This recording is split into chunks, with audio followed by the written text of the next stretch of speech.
Tu vois passer 1001 posts sur les super aliments miracles qui vont t'aider à perdre du poids durant l'hiver. Je vais te faire un spoiler alerte, 95%, d'accord, c'est de la pub, c'est de la merde et c'est mensonger. Aujourd'hui, je vais te donner 5 aliments, d'accord, qui sont des aliments super intéressants et que tu vas retrouver en hiver, d'accord. Alors, on n'est pas sur des aliments super-héros, mais on est sur quelque chose qui peut être super intéressant à mettre en place parce que ils vont avoir des pouvoirs rassasiants, des pouvoirs en termes de vitamines, ils vont être faibles en calories et donc du coup, ils vont te permettre de plus facilement perdre du poids, d'accord, tout en ayant une satiété et du plaisir à manger. Donc j'espère que tu es prête. Let's go!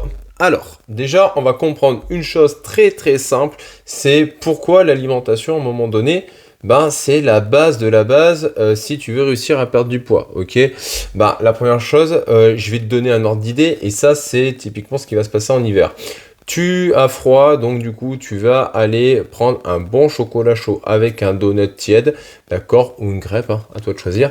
Tu vas vite faire péter 600 à 800 calories, ok. 600 à 800 calories que tu auras ingéré en 10 minutes top chrono. 600 à 800 calories, en gros, tu vas te retrouver à faire 45, 50, 1 heure, 1h10 de course à pied pour pouvoir éliminer ça. Tu comprends bien qu'en fait, le ratio 10 minutes, 1 heure, il n'est pas spécialement à ton avantage. Donc oui, l'activité physique est intéressante, mais c'est pas elle, clairement, qui va réussir à être le levier le plus puissant pour pouvoir perdre du poids. Ça restera l'alimentation, quoi qu'on en dise, quoi qu'on fasse, ok. Moi, le premier, si je veux perdre du poids, je vais commencer à faire un peu plus attention à ce que je mange, calibrer mes apports pour que ça soit cohérent, ok.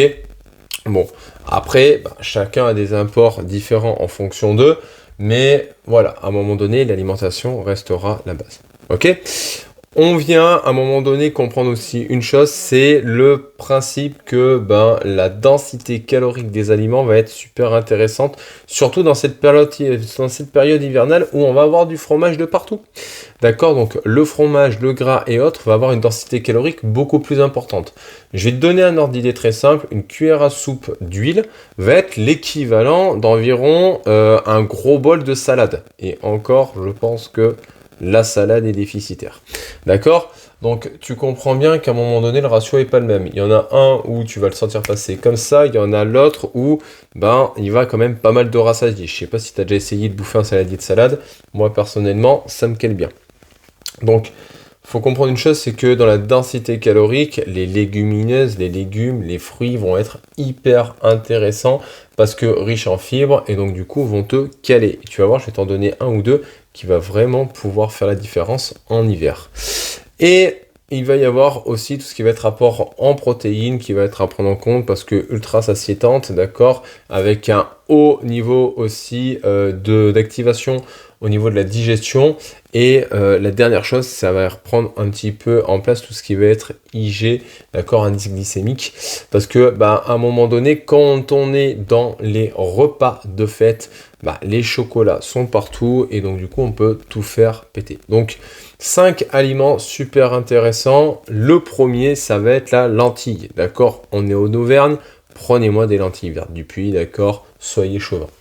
Donc pourquoi les lentilles? Parce que ça va être un légumineuse. Les légumineuses vont être riches en fibres, vont être riches en protéines, d'accord, et vont avoir un index glycémique très bas. Pour te donner un tout petit ratio, d'accord, 100 grammes de lentilles, tu vas être sur 116 calories, d'accord. Donc 100 grammes de lentilles, tu es sur l'équivalent d'une cuillère à soupe, d'accord, d'huile, environ, tout petit peu plus pour la lentille.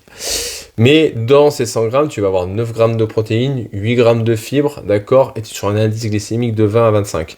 Donc ça, c'est quand même pas mal, parce que quand tu sais que tu as besoin d'environ 25 à 30 grammes de protéines, 25 à 30 grammes de fibres par jour, en fait, si tu viens manger 100 grammes de lentilles, tu as déjà un tiers de tes besoins qui sont réglés, ce qui est quand même pas mal.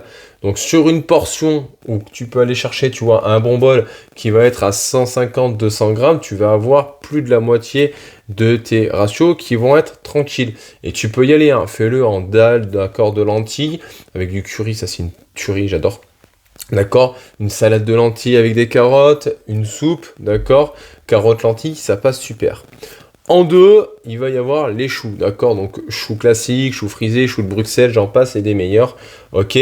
Pourquoi? Parce que on reste toujours dans la catégorie des légumes, mais du coup un légume hyper bas en termes de densité calorique. Pour 100 grammes, on est à 45 calories. Donc en gros 100 grammes de... je te reprends toujours la référence de l'huile pour comprendre. Une cuillère à soupe d'huile, c'était équivalent à 200 grammes de choux. D'accord? Donc à un moment donné, je te laisse faire le calcul par toi-même. Ça va être riche en fibres, ça va être riche en vitamine C, en vitamine K, d'accord? Et ça va faire beaucoup de volume dans ton assiette. Ok? Donc, faut pas s'en priver à un moment donné, ok? Une bonne portion, tu peux y aller sur 200-300 grammes, ça va être super intéressant. Et là, moi, ce que tu peux faire pour donner du coup, le bon vieux chou de Bruxelles avec des lardons, comme ça, tu n'as pas besoin de rajouter d'huile, tu fais revenir tes lardons en premier, tu mets tes choux de Bruxelles, et en avant marche, ok? La soupe aux choux, ça, c'est la base de la base de la base, d'accord? Et au pire, tu manges la soupe aux choux en regardant le film de Louis de Funès, nickel. Et sinon, en wok, coupé en lamelles, c'est cool, d'accord. Chou rouge, chou frisé, coupé en lamelles, d'accord, ça passe bien. Pense bien, voilà, si tu as des petits problèmes de digestion, on va pas hésiter à le faire cuire, à le faire bouillir une fois, deux fois, parce que des fois, vu que c'est assez riche en fibres, niveau digestion, ça peut être un petit peu compliqué. Ok. En 3, on va être du coup sur les kiwis et tout ce qui va être agrumes de base, d'accord? Donc kiwi, clémentine et autres. Pourquoi? De nouveau, on est faible en calories, ok? Un kiwi pour 100 grammes, en gros, tu es sur 60 calories. On est encore en dessous de la cuillère à soupe d'huile, hein, on va pas se le cacher, ça va être riche en vitamine C, ça va t'apporter pas mal de fibres, et ça, en hiver, mine de rien, un bon boost de vitamine C peut être très intéressant niveau défense immunitaire, ok? Il faut savoir que dans un kiwi, tu vas être environ à 80-90 mg de vitamine C. C'est quand même plutôt bien. En plus, c'est un indice glycémique bas à modéré, d'accord? Si tu les prends pas trop mûrs, c'est plutôt cool. Et ça, tu peux le mettre avec, comme sucrant dans un yaourt nature. Ou alors, tu peux faire une salade, voilà, fenouil orange kiwi. Ça peut être sympa aussi si tu aimes un petit peu les mélanges exotiques. Ok, ou alors tu prends, voilà, tout simplement ton petit déjeuner et tu mets ton kiwi en avant-marche. Quatrième, source de glucides toujours, mais vraiment intéressante, l'avoine. L'avoine, à un moment donné, il est super intéressant parce que très rassasiant, il va venir réguler ta glycémie. Chaud, ça passe super bien parce que ça va faire avoir un contexte un peu gélatineux qui peut remplacer la farine et autres. Donc ça c'est plutôt cool. Beaucoup plus calorique aussi, niveau énergie, hein. On est à 370 calories pour 100 grammes, mais par contre tu vois, tu mets 4 à 6 cuillères à soupe, on va être à environ une soixantaine de grammes. À la sortie, cette soixantaine de grammes, elle va t'apporter 6 grammes de fibres déjà, ça va avoir un indice glycémique assez stable. En plus, ça va être plutôt rassasiant. Donc ça, c'est assez intéressant. D'accord? Moi, j'aime bien le mettre plutôt sur tout ce qui est petit déjeuner. Hein. Les porridge, les bowl cakes, d'accord? Ça passe bien, d'accord? Les crêpes aussi. Tu vois, tu mixes et tu remplaces la farine par de l'avoine et tu le mets pour les crêpes. Ça passe super bien. Hein. En cinquième, ça va être les poissons gras, d'accord? Sardines, maquereaux, thon en boîte et autres, d'accord? Pourquoi? Parce que, à un moment donné, c'est une source de protéines, ultra rassasiante, donc c'est assez intéressant, ok? En plus, c'est riche en oméga 3, et il faut savoir que les oméga 3 sont super intéressants pour tout ce qui est déstockage de graisse, système anti-inflammatoire, ok? Donc, plutôt cool. Riche aussi en vitamine D, ce qui est intéressant parce qu'on est souvent en déficit de vitamine D en hiver, donc avoir un petit boost, c'est toujours bon, ok. Une boîte de 100 grammes, tu es déjà à 20-25 grammes du coup de protéines, c'est intéressant pour 200 calories pour 100 grammes, donc quand même relativement cool. Une bonne portion de 100 à 150 calories va être intéressant. Et reprends ton bol de lentilles, tu mets du thon dedans et en avant marche. Ça passe bien, t'as pas le temps, tu prends une boîte de sardines, tu la mets de côté, d'accord, avec une salade et des lentilles à côté, ou alors avec une salade de choux par exemple, et tu viens mettre tes lentilles à côté, et ça va passer, tu vas avoir des glucides, des fibres, tu vas avoir ta source de protéines, tu te prends un petit kiwi en dessert, t'as fait un repas complet, let's go, on n'en parle plus, ok? Donc rappel important à un moment donné, au niveau des protéines, Bah, très clairement, on vient chercher 25 à 35 grammes par repas, ok. Question d'avoir quelque chose qui soit assez satiétant, d'accord. Au niveau des glucides, bah, sois intelligent sur la qualité de tes glucides, on va pas se le cacher. Mange pas n'importe quoi, hein. Mais sois intelligent sur ta qualité de glucides et viens chercher environ 120 grammes à 150 grammes, voire des fois, en fonction de tes besoins caloriques, tu peux monter des fois à 200 grammes, d'accord, par jour, ça passe. Les lipides, ok, très important pour le système hormonal. Les fibres, ok, on vient chercher 25 à 30 grammes par jour. Donc, bah voilà, le chou, les lentilles et autres vont être super intéressants. D'accord?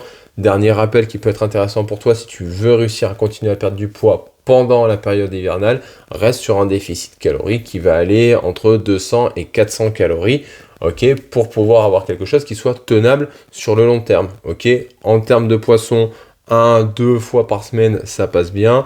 Après, tu peux évidemment alterner avec des protéines végétales comme le tofu par exemple, et let's go. Dans tous les cas, bah, si tu veux personnaliser les choses par rapport à ton cas et que je t'aide à ce niveau-là, j'ai mon challenge de 21 jours qui est complètement gratuit. D'accord, tu as un rendez-vous avec moi où on vient poser les bases et après, let's go. Donc, tu as juste à cliquer sur en savoir plus, d'accord, ou alors sur le premier lien en description. Dans tous les cas, rappelez-vous d'une chose, les filles, arrêtez d'enfiler des perles. Let's go!